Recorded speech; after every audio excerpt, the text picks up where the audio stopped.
Halo cuk, balik lagi sama gua Abdi. Selamat datang kembali di channel gua, si Abdi. Ulala. Let's go!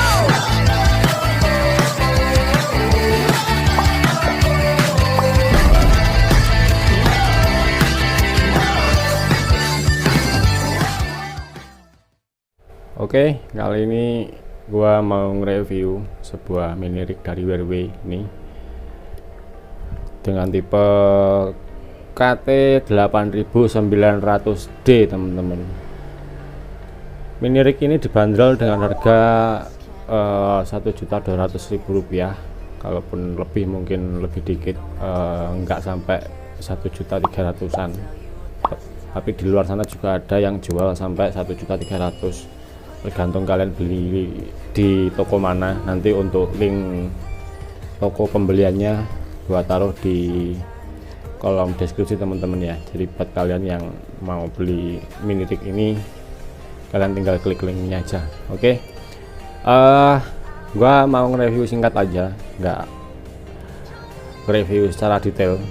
Tapi yang perlu gua tekankan di sini, banyak orang yang beranggapan kalau mini rig itu gampang panas. Tapi beda dengan si WRW KT8900D ini, teman-teman.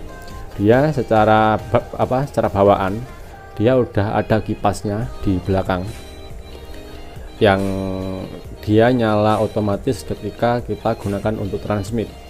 Jadi ketika panelnya itu udah mulai panas, kipasnya otomatis akan nyala sendiri. Dan mini rig ini jauh dari kata panas atau overheat, teman-teman. Di sini di atas bisa teman-teman lihat, gua kasih kipas juga, fan juga dengan diameter 9 cm fannya. Jadi gua pakai dua fan, yang satu ini, yang satunya fan bawaan dari si mini rig. Sejauh ini gua pakai untuk hari-hari, untuk main di lokalan sini aja, jauh dari kata panas. Kalau yang namanya anget itu wajar, teman-teman ya, berarti dia ada powernya. Tapi kalau sampai panas overheat seperti mini rig lainnya, itu enggak, jauh banget. Jadi untuk WRW KT8900D ini sudah banyak perbaikan, terutama di sistem pendinginnya. Dan untuk sistemnya sendiri, dia juga sudah jauh lebih baik, teman-teman. Oke, itu yang perlu gua tekankan, yang pertama. Yang kedua, mini rig ini dia punya dua jenis power, ada low dan juga high. Nanti kita cek bersama-sama. Ini di sini udah ada SPR meter, nanti kita cek berapa powernya. Dan di sini bisa teman-teman lihat ada 4 channel standby. 4 ini bisa teman-teman bikin standby secara bersamaan, atau bisa teman-teman pilih salah satu. Katakanlah seperti ini, dia hanya standby di channel nomor 4, teman-teman ya.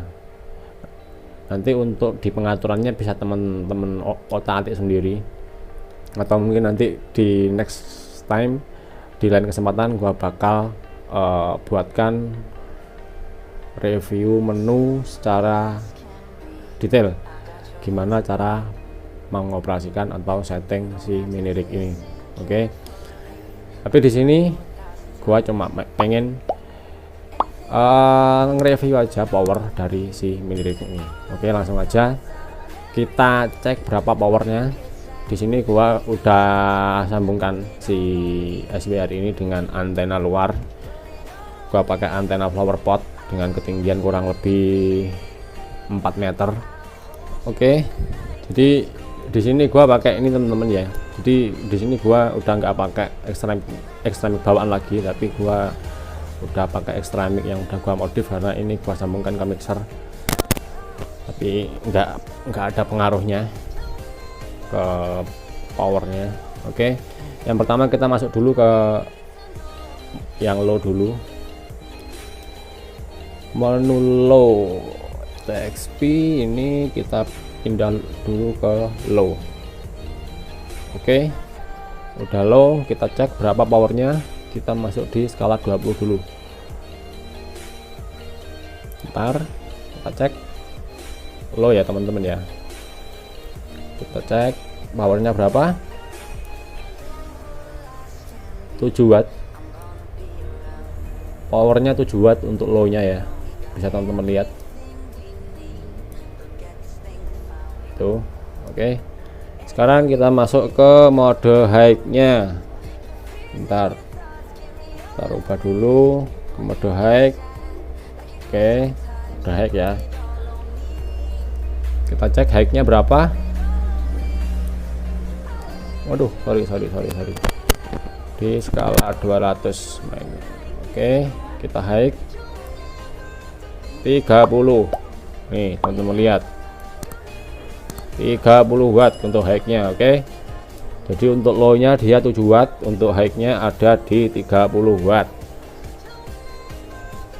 Jadi itu untuk cek power dari mini rig Huawei KT 8900D ini teman-teman. Untuk jarak pancarnya sendiri ketika gua pakai antena PowerPod dia bisa nembus direct itu sampai 30 km kurang lebih teman-teman. Tapi ketika gua pakai antena yang atas, antena telek, kurang lebih ketinggian 12 meter 2 pipa, itu bisa nembus sampai 60 km jarak Trenggalek sampai dengan Kabupaten Kediri. Jadi kurang lebih direknya bisa tembus sampai 60 km. Kalau untuk masuk di RPU repeater ya jangan tanya, otomatis lebih jauh lagi. Oke, sekian video review kali ini. Buat kalian yang ada pertanyaan tentang ini mini rig KT 8900D ini, silahkan tinggalkan di kolom komentar. Nanti di kesempatan berikutnya bakal gua buatkan video secara detail gimana cara pengoperasian si radio mini rig ini teman-temannya. Tapi kalau untuk secara menu mayoritas hampir sama dengan radio-radio Cina. Kalian yang udah pernah pegang atau kalian yang udah terbiasa mengoperasikan HT atau radio Cina, saya rasa nggak akan bingung lagi ketika mengoperasikan ini mini rig ini, karena menu-menunya hampir sama teman-teman. Oke, sekian aja video review mini rig Huawei KT 8900D ini. Buat kalian yang ada pertanyaan silahkan tinggalkan di kolom komentar. Sekian dari gua dan bye bye.